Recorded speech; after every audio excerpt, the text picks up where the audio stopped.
And sisters, I've been away for a while, dealing with a few issues, contemplating my frame, contemplating my next move, making sure that my next move is my best move, and just been going over some things in my mind and looking at the things that's going on in public and realizing that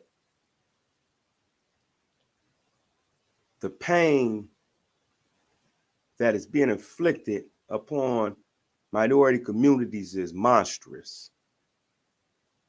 The pain that's being inflicted upon minority communities is monstrous.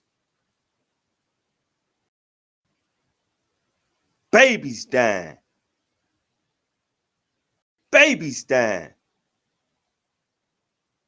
People are running up and killing little children. Little children. Innocent children. It takes a coward to do something like that. I know. It takes a coward to go and take the life of a little child. An innocent little child. That hurt. That hurt. Why? Because it could have been mine. Could have been yours. We have to be just as outraged about us killing our own people as we are outraged when the police kills an unarmed one of our people. We have to be just as outraged. We have to stop sitting back and passively allowing this violence to claim our neighborhoods, to claim our young lives, to claim our very existence. I'm tired. Every time you turn on the news,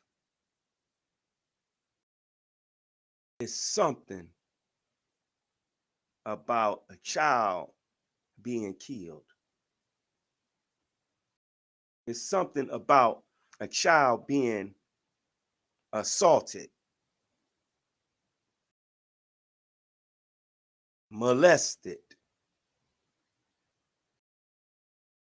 We living in some times where if we don't tighten up, we gonna be next. Think of it like that. Take, for example, you had bank robbers. They robbing all the banks, right? And they robbed all the banks on the east side. Where do you think they're going after that? You guessed it right, the west side. So now, should we sit back and wait on them to rob us on the west side or rob us on the east side or wherever they haven't been yet? Should we sit back and wait? Or should we take a proactive approach to preventing this from ever happening? We have to be better community members. We have to be better neighbors, better brothers, better sisters, better parents, better children, better friends. We have to be better. Because if we don't utilize the intelligence that Allah blessed us with, we're going to perish in the hell of our reality. Let me say that again. We're going to perish in the hell of our reality if we don't wake up and tighten up how we go about our everyday endeavors. We can't sit back and let our children just be killed. We can't sit back and let our children be assaulted. We can't sit back and let our children be molested. We can't sit back and allow our communities to be assaulted with violence. We can't allow our communities to be traumatized by the level of violence, the level of disrespect, the level of disregard for human life. We can't allow our communities to suffer the way we suffer. Our women are afraid for their very existence. They don't want to go to the store. They don't want to walk. They don't want to drive. Now, what does that do to us? It causes so many of us to arm ourselves with weapons, illegally or otherwise, in defense of our lives.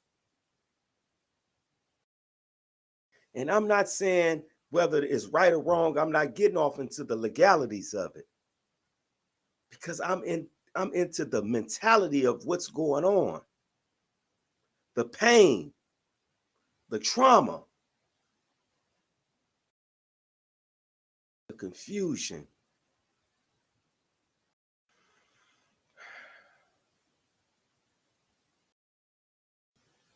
Children are being shot down outside of schools. Outside of schools. I'm talking little children.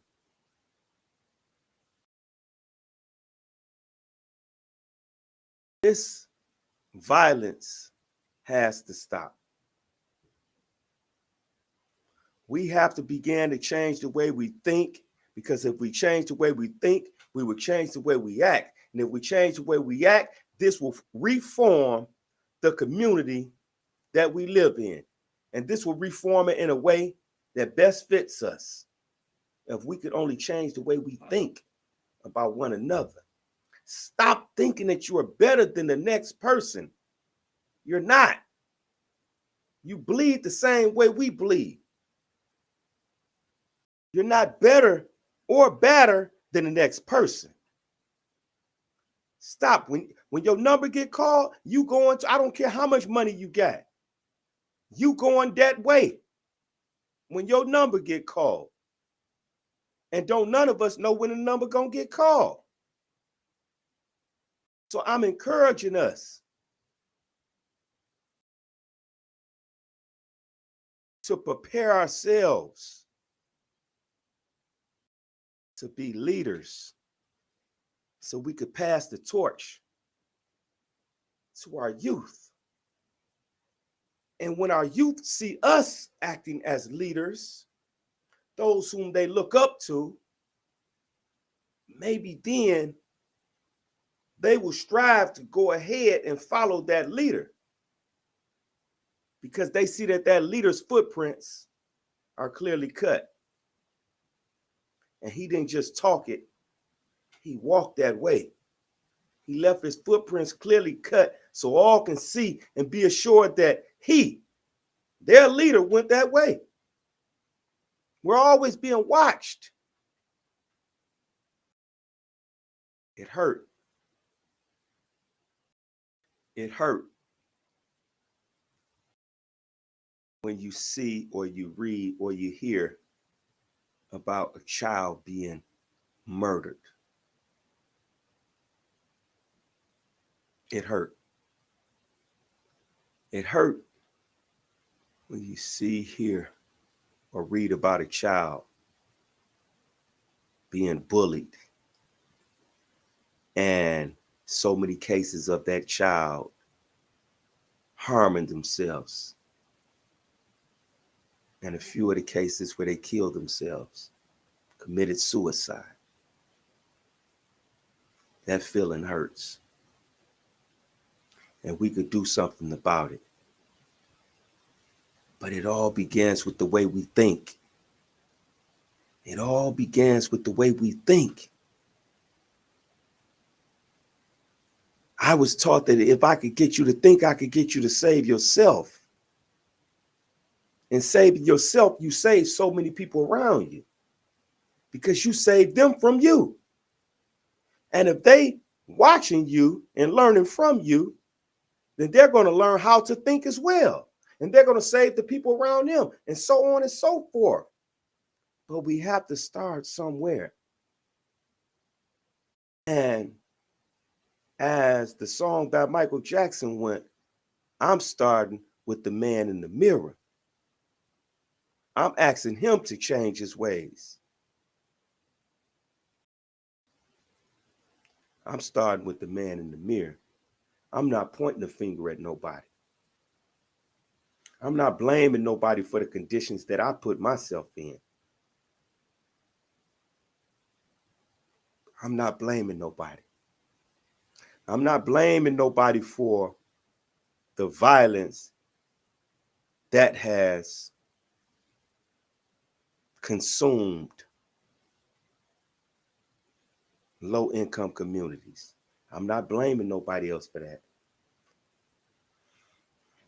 I'm laying the blame where it lies. It lies in my hands and people like me. We have to teach our community members how to think. People like myself came from some of the worst conditions imaginable. And not only did we survive them, but we made something of ourselves after we made it through them circumstances. But God didn't pull us through it so we could sit on our hands afterwards. God pulled us through it so we could reach back to others and pull them through it. And we reached them by teaching them how to think, because then they could save themselves. We have to imagine that those children are our little sons and daughters and brothers and sisters. We have to imagine how traumatized they are just living in this world today. It's a traumatic experience. But we have to be bold enough and stand up and call out the coward behavior when we see it. But we also have to stand up and take our place in the affairs of humanity and teach them and teach us how to think. We have to learn how to think. Once we learn how to think, we no longer are impulsive. We no longer are reactional. because we would then learn how to respect one another, how to love one another, how to honor one another. We would then see the value in us, not just me, but the value in us. And we will strive to build upon that value. We will strive to learn what we need to make our existence heavenly. Because heaven is not a place of metes and bounds. It is not a country to be reached. It is a state of mind. Just like when we say we going through hell, we talking about here. We going through hell, man. I'm confused. I'm going through something. Just like if hell can exist here, heaven exists here. We have to teach one another how to think. And we have to hold one another accountable. Because if a man does not know how to think, then how should his actions be right who have no rule over his life? You can't blame him for some of the decisions that he make or some of the things that he do if he have no rule over his life. How should his actions be right? How can you blame him? How could you blame someone for doing something wrong that they were never taught was wrong in the first place? We are supposed to be leading the way. We are the teachers of generations. We have been